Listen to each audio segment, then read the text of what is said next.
There are others that have left. We are yet to confirm. I like posting stuff when I've got confirmation. So I always say to people, give me a picture so that I post, because Mm. if I post the wrong thing, it diminishes the confidence that Zimbabweans have in me in providing information. But Absolutely. You yeah, talk about the culture.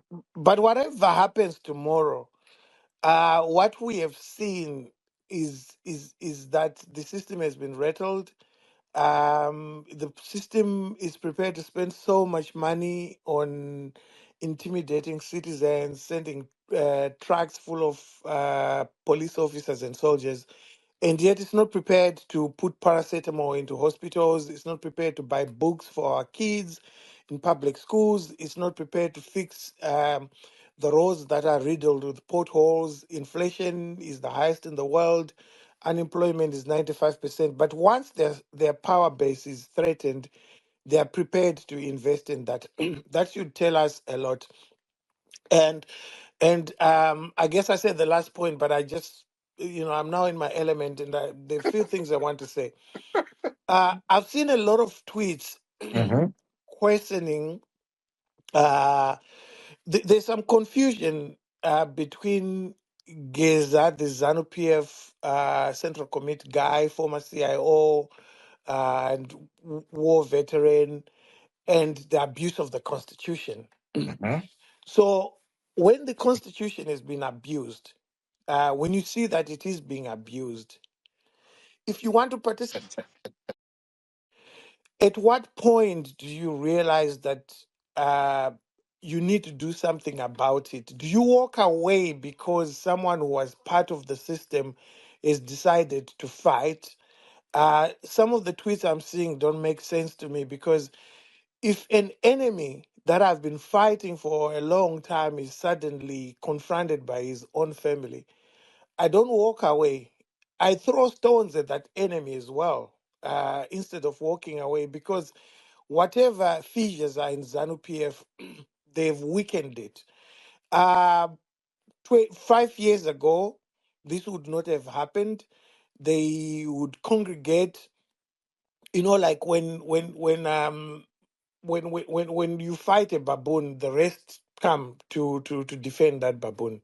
Mm-hmm. And if baboons are fighting each other, why would you walk away from inflicting more harm on the baboons simply because you're not a baboon? No, you don't do that.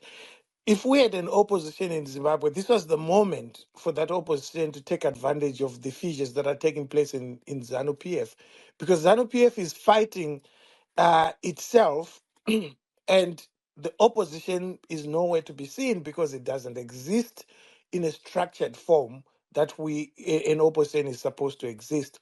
So I think those that feel that this is not their fight, they should just stay away, but not try to mobilize other people to stay away. Let these people fight. Let them deal with their problems and their fights in the open, as we are seeing right now, instead of saying, walk away from. If you see two snakes fighting, what do? Do you walk away? If one of those snakes or both snakes were terrorizing you, you take that opportunity to inflict harm on them. And harm in this sense is not like killing people. It's making sure that a weakened ZANU PF gives an opportunity for those that are genuinely fighting for change to get what they want to get that they couldn't get when the ZANU PF was stronger, and when there were no fissures within the political party. So I think Zimbabweans must come together. They must fight and take advantage of what's happening. Look, our country is in a terrible state. Uh, right now, somebody was asking me yesterday, saying, "Oh, you've got a good life. Why do you bother about this?" I bother about it because it's my problem. You know, if one person in a family or in a clan has got a good life, it means that one person has to pull the clan wagon or the family wagon. Uh, amai guru akasiwa ne cousin yako vakarwara. You get that call whether you're in England or in South Africa to say, my guru arwara. You have to fund that. Mm. And these are things that should have been funded by the taxes that we pay. We have got the most taxes in Southern Africa. Ukatenga airtime pane tax, ukaita phone call pane tax, ukatenga mazoe pane tax. And these taxes are supposed to be instant funding hospitals. But we are losing these taxes, and again we have to fund the deficit that has been left by these taxes. So mbuya vakashaya kumusha unofanira kutotenga bhokisi rekuti vavigwe. Absolutely. Eh, and yet mbuya ivavo perhaps was not supposed to die at that point in time, because if the healthcare system was working, then she would have been fine. So I just urge those in the opposition who don't want to participate in what's happening with this ZANU-PF fight to just shut their mouths and allow those that want to participate to do so, because it becomes so ridiculous that the opposition comes alive to stop people uh, from fighting something that is inflicting harm on them. And when there's no fight among ZANU PF people, the opposition is quiet. It then gives credence to those that say the opposition has been bought, because the opposition is coming out to defend Emerson Mnangagwa. Because when you say don't take part in this thing, you're saying you're fine with Emerson Mnangagwa and his looting and everything that he's doing. Um, and when Emerson Mnangagwa faces no challenge from within ZANU PF, you are quiet. You tell us the opposition leader is in retirement, but he comes out when someone else is now trying to do something. So it gives credence, whether true or not, to people who question the role of the opposition in Zimbabwe, whether it's there to facilitate a docile society where people keep quiet and they're given hope through faith and verses. But when somebody decides to fight, they are told that no, this is not your fight, stay away from it. You see, we have a cause, and that cause does not hinge around individuals. Anyone, including those in ZANU PF, have a right to fight for a better society. When Geza says uh, he wants his children to have a better society, to live in a better society, to have health care, it's the same thing that an opposition person or someone like me or you, Uncle Jed, wants for our children, for our nephews, for our aunts and uncles that are in Zimbabwe.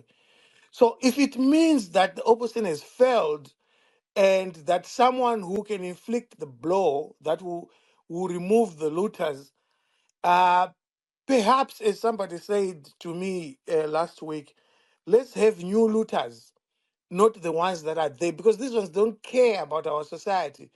Right now, we've got a journalist who's in prison. We're having to fundraise for this journalist so that his family can have something to eat. He's worried about his children's school fees next month. Um, and yet, in a normal society, people are able to send their kids to public schools. I went to one of the best schools in Zimbabwe, which is a public school, Fletcher High School. My parents today would not afford to send me to a decent school if they were still alive, but they were able to send me to Fletcher, and I got the best education that was available in Zimbabwe at the time. And I ended up going to all these universities like Harvard because I had the grounding and foundation of going to Fletcher. But today, the kids of civil servants like my father in the 80s cannot afford to get a good school. So when we say public hospitals are in a mess, they are not just in a mess for opposition supporters. They're in a mess even for ZANU PF supporters. So there are times when ZANU PF supporters are able to say, no, this has gone for too long. Even anachingono ataifunga kuti ma-Western puppets are we now realize kuti vaitaura chokwadi. Because sometimes it takes a personal experience for someone to realize that things are wrong. If that Damasan moment has arrived for those that are in ZANU PF, let them fight. Why would you defend Mnangagwa by saying don't fight Mnangagwa? Chini che ZANU PF. Let them fight each other. The more and the longer they fight each other, the weaker they become. So it's weird for me to see opposition so-called names saying I was now. When you do that, you give credence to people that think you've been bought, and your role is simply to keep a docile society where people accept that ZANU PF is there to stay. You see what's happening in Harare today and in many parts of the country, even though it doesn't bring the change that we want today or tomorrow, but it has given confidence to Zimbabweans to say, these people, they can be rattled. The last time we saw this kind of stuff was during the Morgan Tsvangirai days. We have never seen it during the Mnangagwa days. But the fact that is happening and they've rolled out the military, they've rolled out the police, they've rolled out everyone. They are issuing statements, press statements every 2 minutes. Nick Mangwana is going to plug videos by prophets. We've never seen it. And the fact that we're seeing it, let it happen.